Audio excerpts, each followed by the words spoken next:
We now cross over to Naivasha. My colleague Gladys Mungai is on standby this as she is with the senators as they are taking part in the induction process. Mungai, what is the latest from you?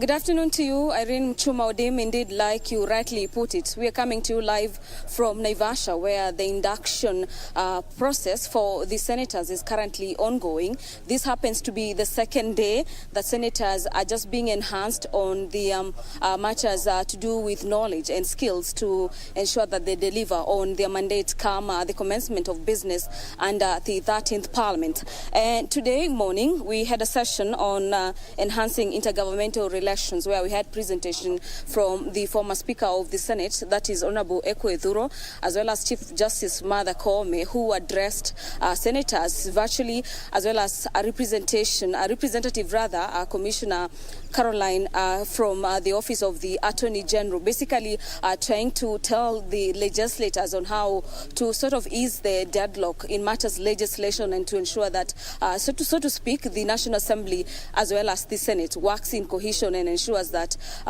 there is no push and pull in regards to matters of passage of bills and enhancement of the delivery of the mandate to the people who elected them into office. I really don't want to preempt much on this. I want to be joined very quickly by the Senator for Murang'a County, that is Senator Joe Nyoto. Joe, welcome. We are live on KBC Channel 1. Thank you. First, congratulations on your election. Speak to us about what has been happening today. We had yesterday issues to do with basically the battle, the rivalry between the National Assembly and the Senate, and today we have matters intergovernmental relation and the challenges. What is your peak from the presentation so far? Thank you, Gladys. Joe Nyoto is my name, like you have rightly put it, Senator Murang'a County, and we are here in Naivasha, like you have said, since yesterday. And today we had the privilege to be addressed by the Chief Justice. Although it was done online, she was not able to come. She was the first guest speaker today. And basically talking about what the Senate should do, the mandate of the Senate under the law, under the Constitution, its relationship with, as you know, Senate is part of Parliament, which is the legislature, the relationship between the legislature, the judiciary and the executive, the three arms of government.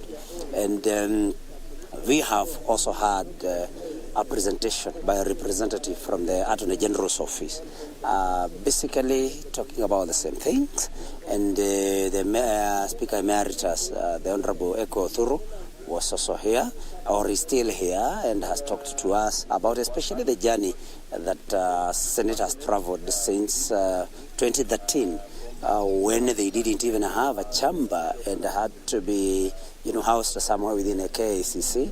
And as you have said, the rivalry between the two houses, that is the National Assembly and the Senate, is also something that we have been taken through.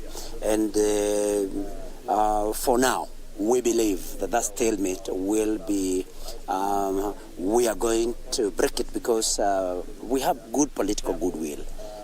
As you know, the current Speaker of the National Assembly has been a two-time senator. And they have given their commitment that him and his counterpart in the Senate, the Honorable Kingi, who has also been governor for 2 terms, are going to iron out these issues. And I can assure you, Gladys, that this rivalry will be a thing of the past in the days to come. Senator, former speakers Ekwe Thuro has spoken about the Senate reclaiming its position, and this coming at a time where we have, so to speak, a push and pull between the National Assembly and the Senate on who holds more power in terms of the upper house. What's probably your take on that in terms of probably Senate reclaiming its position, bearing in mind that it has some veto powers as envisaged in the Constitution? Thank you, Gladys. One thing that has come out very clearly, and that it should be clear to everybody, is that the powers, the Constitution vests powers in Parliament. And the Senate is a house of Parliament. And so basically all the powers that, although Senate basically deals with matters devolution, but all the powers, Senate also enjoys all the powers under the article, the act that gives Parliament the mandate. And so I believe it's a matter of years. It's the upper house, but then I think the drafters of the Constitution 2010 did not actually give all the powers to the Senate to make it in a way to make it the upper house. But basically, the thing that will remain very clear is that Senate will basically be maybe the final house as far as matters devolution are concerned. Thank you so much. There you have it. Irene, that is Senator for Murang'a County, Senator John Yuto, basically giving us his insights in regards to today's session. I really want to hand it over to you since the second session is just about to begin. And in the second session, we have the newly elected chair for the Council of Governors, that is Anne Waiguru. We also get to speak from the Auditor General, Nancy Gathungu, in regards to matters to do with audits on how the country has done so far. So I want to hand it over to you. We follow up on the proceedings from the conference room. We'll be giving you more updates in as soon as we have the news as it unfolds. Back to you, Irene.